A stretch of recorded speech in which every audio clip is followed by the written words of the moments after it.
শুভেচ্ছা ভালোবাসা জানিয়ে আমি একটা স্বরচিত কবিতা আবৃত্তি করব। বেশি কথা নয়, সময় সীমিত।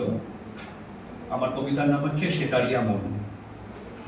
এখানে বটের কোলে সন্ধ্যা নামলে মনে পড়ে তোমার সেতারে মেঘমল্লারের কথা। হয়তো নির্মেঘ আকাশে নক্ষত্র রাশি প্রস্ফুটিত, হয়তো তেজহীন তীরে তীরে বাতাসে মোহময় পৃথিবী, তবু তোমার সেতারে বৃষ্টি নেমেছিল সেদিন।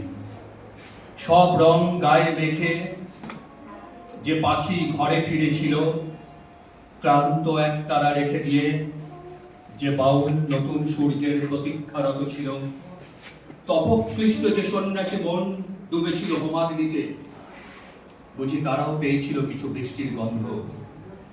তোমার সেতারে যতবারই বৃষ্টি নামে ততবারই মেঘমল্লার বেজে ওঠে আকাশের বুকে। তখন বটের কোলে নেমে আসা সন্ধ্যার মতো আমিও হয়ে যাই প্রবল বর্ষণ, যা শুধু বোঝে তোমার সেতারিয়া মন, তোমার সেতারিয়া মন।